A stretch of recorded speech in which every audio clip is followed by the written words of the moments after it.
Tonight at 11, video of a horse struggling to get up on Meeting Street has caused quite a stir. And new tonight, Charleston Carriage Companies releasing a statement supporting a scientific review of the industry. And today in Park Circle, the community rallied together to fight hunger. One organization's mission and why their cause is important to people across the Lowcountry. Live with coverage you can count on. This is News 2 at 11. Good Sunday evening. Thanks for joining us. I'm Sophia Arzoza. We begin tonight with a check on our weather with Storm Team 2's Laura Smith. Laura, we've had some beautiful days, but we're leaving all that behind for a storm. What's the biggest concern? The big concern here tonight is the flooding, and we have a flash flood watch now expanded into Dorchester County. We're talking Georgetown and Berkeley counties here tonight. Lots of rain. We need this rain, right? But the concern is that soil is dry. And we talk about that rainfall forecast. You can see lots of rain coming here tomorrow, moving in late tonight, heavy downpours, some thunderstorms, possibly some severe. And that's what we're talking about in your extended forecast. Up to 5 inches possible when we're all said and done with this system. A flash flood watch Saturday tonight into Tuesday morning. You can see widespread 3 inches to 6 inches of rain. So looking for that flooding. That is the big risk, especially as we get closer to that high tide in tomorrow morning, right around 7 a.m. Here's a look at your satellite and radar. This system still off to the west, passing through Columbia, and this is going to be a bigger system, though. You can see it is tracking through South Carolina right now, going to be reaching us into the early morning hours into tomorrow morning. So this is what to expect. Severe weather threat index 3 out of 5, heavy rain, isolated severe storms. The heaviest rain 5 a.m. to 5 p.m. on Monday, and we're talking about flash floods, wind damage, and hail. Sophia? Thank you, Laura. Causing quite a stir on social media, video of a horse struggling to get up on Meeting Street. Some say the horse collapsed and some say he tripped, but all agree the video is hard to watch. I first brought you this story earlier this week, speaking with parties on all sides of the issue. Following the incident, Charleston Animal Society called for an independent review of the carriage industry, one they've demanded for years. Well, tonight, Charleston Carriage Companies released this statement saying that they no longer have objections to the study. The letter directed to the Charleston Animal Society reads, quote, "The Charleston carriage industry is calling for you to stop calling for a scientific reviewed study and just do it already. Start tomorrow," end quote. The letter ends by saying the Charleston carriage industry has pledged to support the study, even though they don't think it's necessary. Former North Charleston police officer Michael Slager will be back in federal court tomorrow morning. He faces civil rights violations in the 2015 shooting death of Walter Scott. Slager's attorneys will review which experts can testify in the trial set to begin next month. The judge has already ruled jurors can see the video of Slager shooting Scott. We now know the identity of a man who died after being struck by a car while crossing the street. 35-year-old Jonathan Ruiz Velez from North Charleston was pronounced dead at the scene Friday night after trying to cross the 3300 block of Ashley Phosphate. North Charleston police are still continuing their investigation into this incident tonight. We're also learning more about a fatal boat crash on Lake Murray in Lexington County. Authorities say it happened Friday night when two boats collided. There were 6 people on board the 2 boats.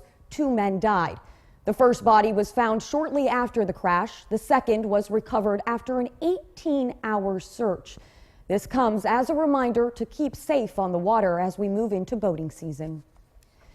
There's a recall for bags of frozen hash browns because they may contain pieces of golf balls. The frozen Southern-style hash browns are sold in 9 states, including here in South Carolina, under Harris Teeter and Roundy's brand. The producer, McCain Foods, says some golf ball material may have been accidentally harvested with potatoes. The company says eating the hash browns can lead to choking, but so far there have been no reports of injuries. The recall affects 2-pound bags sold in several stores, including Harris Teeter. You may want to hold off opening that diet soda after this. A new study suggests diet sodas and other artificially sweetened drinks may be linked to higher risk of stroke and dementia. But the study has its critics. Researchers admit they could not find an actual cause and effect relationship between the two, and no connection was found with other sugary beverages such as sugar-sweetened soda and fruit juice. The lead researcher of the study says more work needs to be done to study the health effects of diet drinks. People gathered today in Park Circle to enjoy music, art, and a silent auction, all in support of a great cause. We're just very excited to be able to give back to the community. Community coming together for a common cause. So that they actually get together and they raise money and raise funds so that they can actually feed people that need to be fed. People gathered in Park Circle for Rage Against Hunger. We're so happy because we're having a great turnout. We have lots of people coming to donate. The event raised funds for Park Circle Cares. This has been a dream come true for us, actually. A nonprofit with a goal of feeding those in need. And what we do is we conduct mass food distributions throughout the Low Country. Orly Jansen says the cause shouldn't be overlooked. People who have to choose between paying bills or paying for groceries, and people who can't actually make it to a store because there's no store around them and they do not have transportation. She says it hits closer to home than one might think.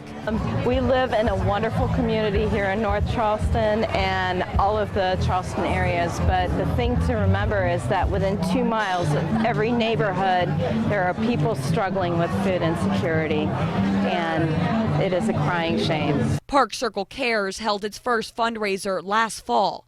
Since then, they've been able to feed thousands. We've distributed somewhere between 110 to 130,000 pounds of food throughout the Low Country. Joe Schmidt says it's the volunteers that keep the organization thriving. Without them, we can't make these mass food distributions happen.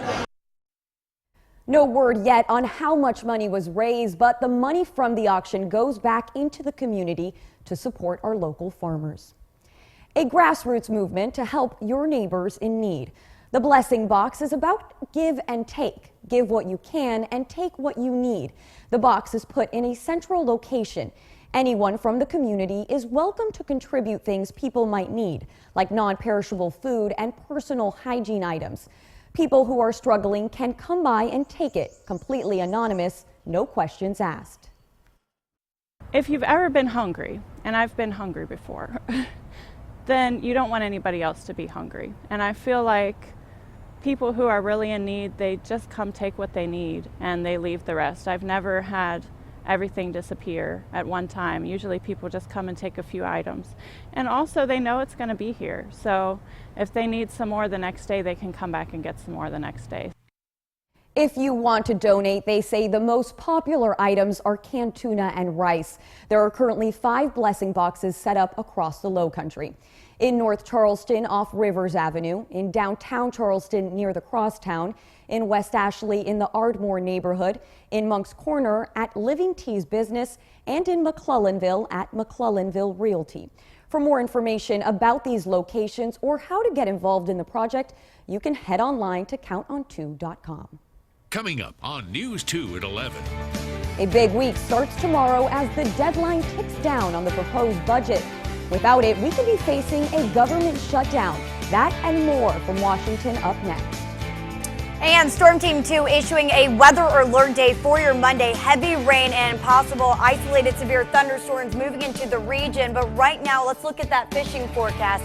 We have that high tide at 6:52 tomorrow morning, a low tide right before 1 a.m. We'll talk more about your extended forecast coming up.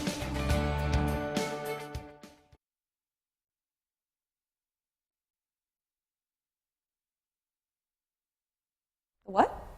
Oh, are you talking to them? No, I'm talking to you. Oh, don't worry. It was like a stupid tag anyway, so I was like, if you want to go to the next story, that's fine. Yeah, and I knew what was there, so I was like, maybe I should just say it, but then I didn't know if you would lose me on Proctor for the next story, and I didn't know that story, so I was like, yeah.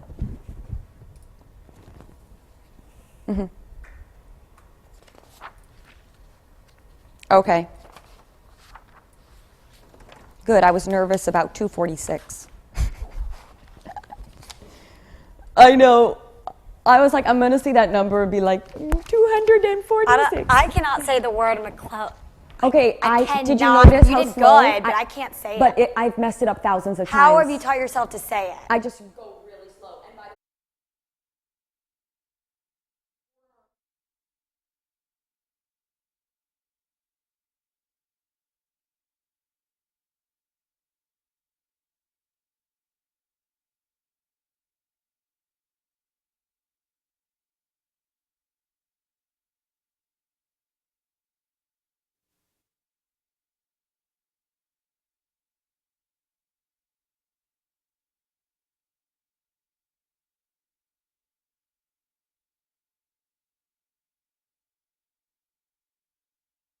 say McClellan.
The majority of Americans disapprove of the job President Trump is doing as he nears his 100th day in office, according to a new national poll. This week will be a challenging one with a budget deadline looming to prevent a government shutdown. NBC's Jennifer Johnson has our story from Washington. Nearing his 100th day in office, a new NBC News Wall Street Journal poll shows the majority of Americans are not happy with the job President Trump is doing. 40% approve, 54% disapprove. 35% of Americans say the president is off to a great start. 64% call it fair to poor. I think President Trump has done very well at the theater of being president, and he's been miserable at the substance of the job. He's got both houses of Congress. He hasn't been able to get major legislation passed.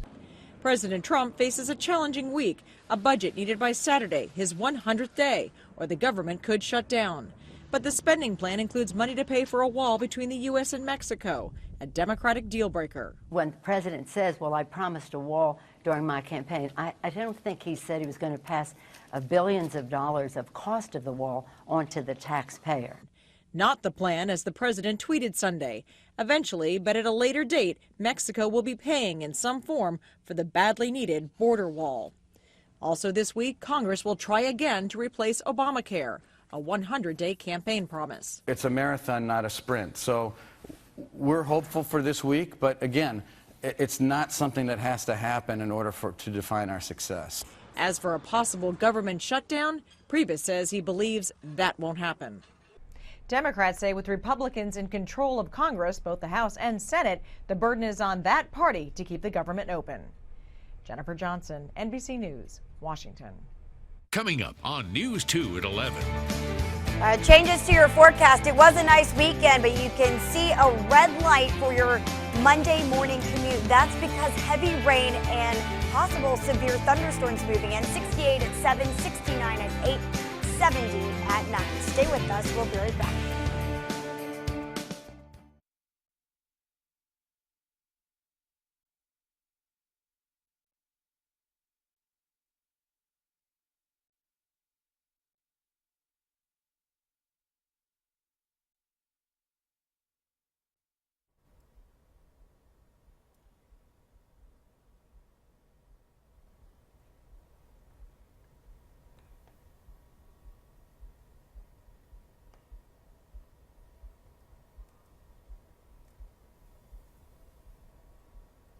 Sounds good.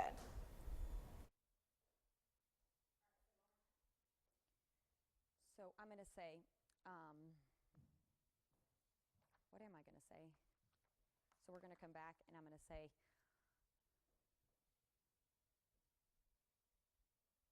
wait, what do you want? Wait, I'm not saying this, though, right? That's not what we want. No, I didn't say that. Yeah, I don't either. Okay, so Laura, the rain is moving our way. What can everyone expect tomorrow? Is that okay? Or no? What do you want me to say? Some changes for our weather as we start the new work week, and I'll say Okay, I'll say that. yes. Perfect. And then say rain and possibly severe thunderstorms. But Laura, I thought we wanted the rain. Well, and then Perfect. I'm going to say, Laura, we're saying goodbye to all that nice weather because there are some big changes for our work week. yeah, Monday really is just the big day heading into Tuesday. Some rain, heavy rain actually all day, and possibly some severe thunderstorms. And we need that rainwater, right? We keep saying we need that rain. We do. However, it's coming so fast in a big amount. And that big amount, the soil can't handle.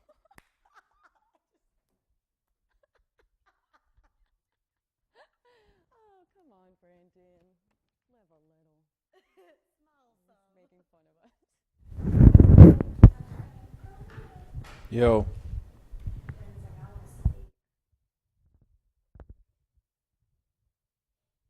Stingray still moving along or no? Laura, we're saying goodbye to that weather, and we're going to see some big changes in